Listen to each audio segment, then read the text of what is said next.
Okay guys, welcome back to Just Cars Rob. And this is our little guy here. Gremlin, orc, troll, I don't know, he's something. We'll figure it out. Alright, so we will be doing some power carving. We'll be using our extreme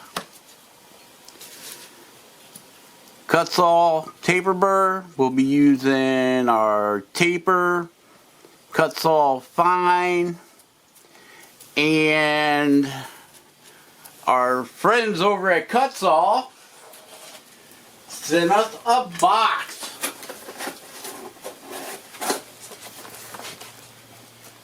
Alright, let's see what Cut-Saw sent us. Alright, let's see. Let's get some stuff out of the way here.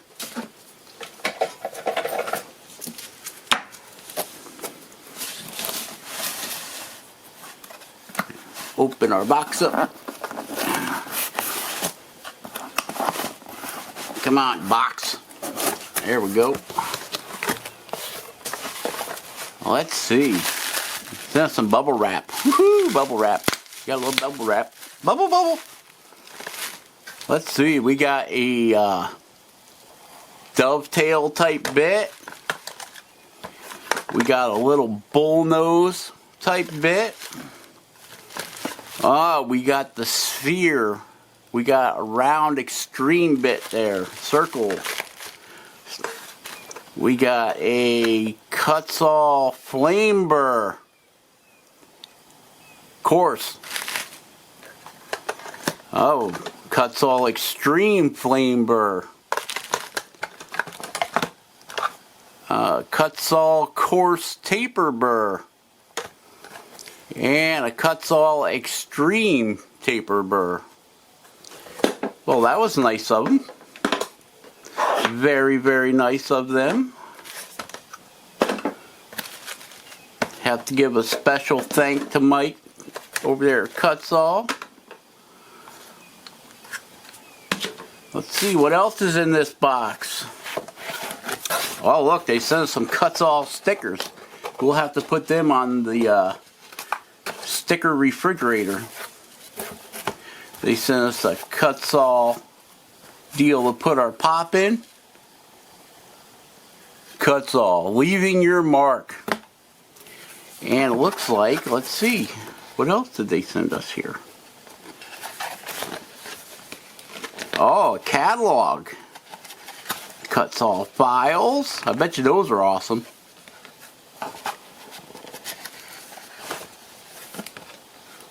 Alright, and a range of different burrs that they carry.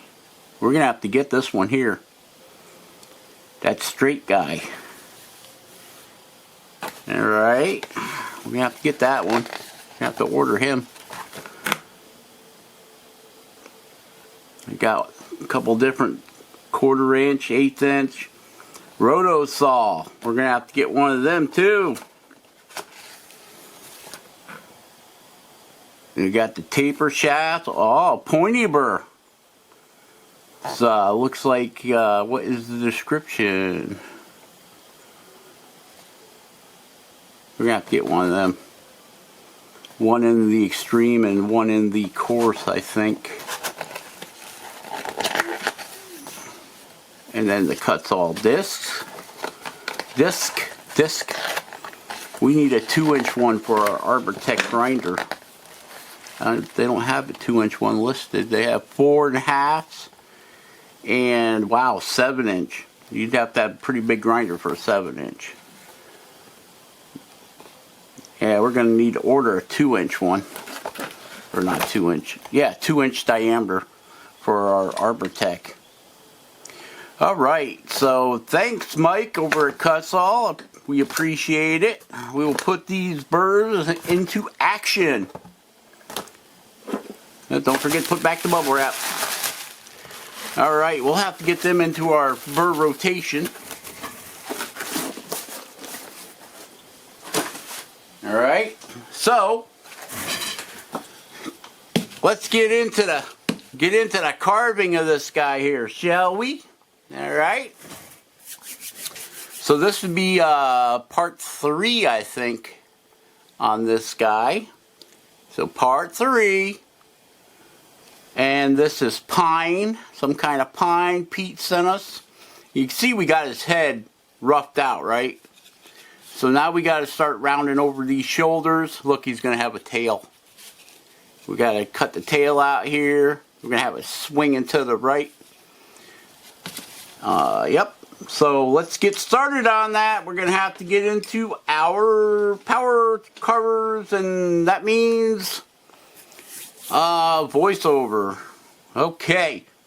So hang on, guys. Here we go. All right, and here we are with the voiceover. And we're using a cut saw fine bit. It's gold. I believe it's made with tungsten carbide coating. It's not that aggressive of a bit. It works really well with the micro carver, the micro motor. The only problem I have with cut saw bits and it's only related to the micro motor, is that the extreme bits get a little grabby, and it will make this micro motor chatter like there's no tomorrow if you get a little heavy-handed.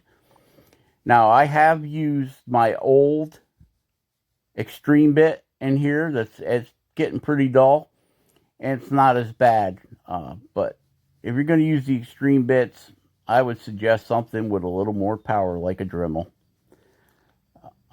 If you're going to dig right in there, or if you're going to try the extreme bits in this, use a light touch, because if you press hard, it will dig in and it will make this thing chatter like there's no tomorrow.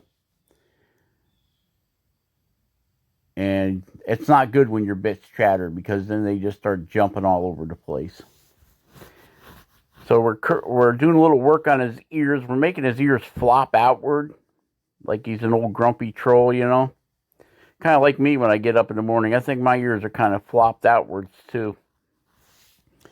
So we're cutting the nostrils in. This bit really wasn't, because you got to remember, this guy's face is as big as about maybe the width of your thumb. So this bit isn't pointy enough. I mean, we're doing it, but it's working good to take back those cheeks of his. And see, we got to sand his cheeks back a little bit more there. So we'll end up changing over. I have a smaller carbide flame burr. I believe I got it off eBay. Flame burrs, 1/8-inch flame burrs, carbide, with an aggressive cutter, like an aluminum. I mean good ones. I'm not talking about the ones you get in the pack. They work okay.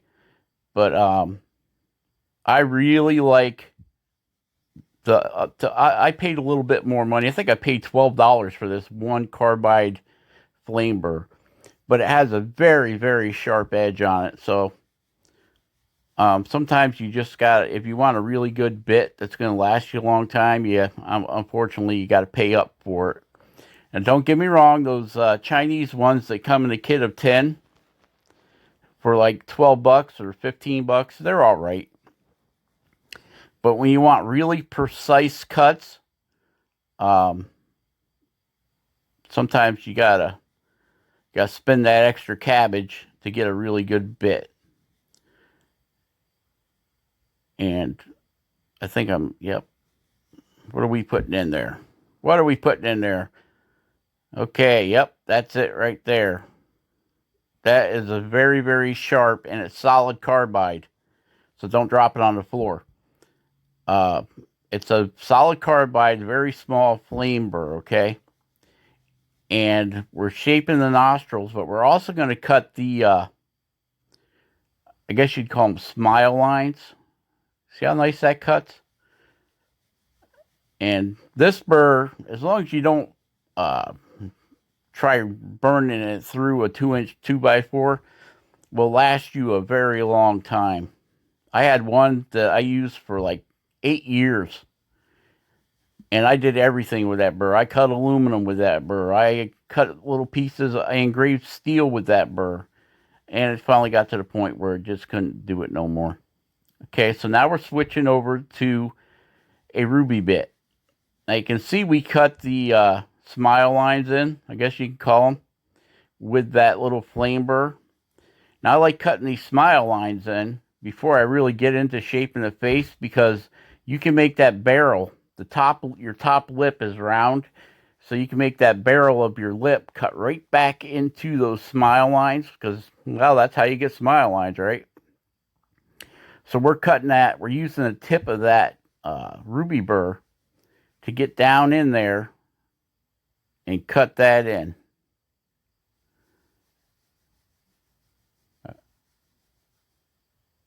Yep, we're out off screen a little bit there.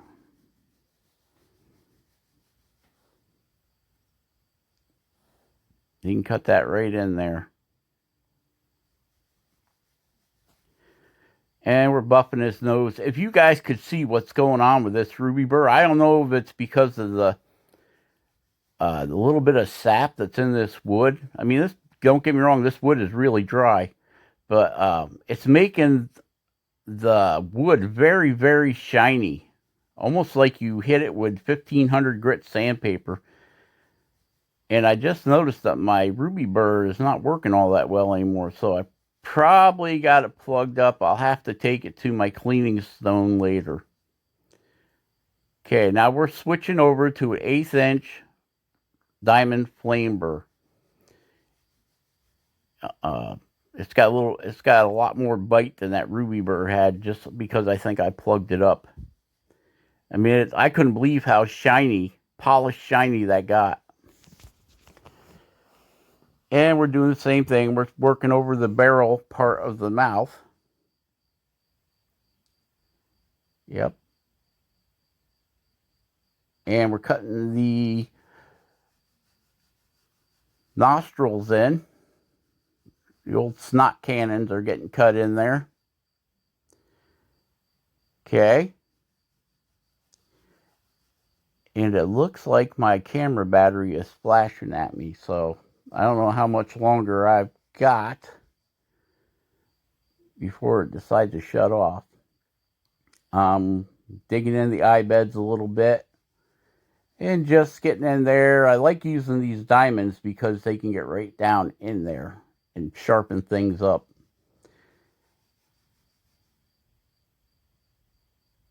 All right, yep, let's zoom in a little bit, show you what he looks like. How we got to round the shoulders in, and then we got to carve the arms in. We're going to try rounding the bottom leg over a little bit more. We're going to end up putting crazy glue on the end of that tail and gluing it right to his foot so we don't accidentally lose it. So I think that's going to be it for this one, guys. Check the descriptions below. It's that little arrow. And be awesome. Carve something awesome. And we will catch you on the next one. All right? All right. Bye-bye.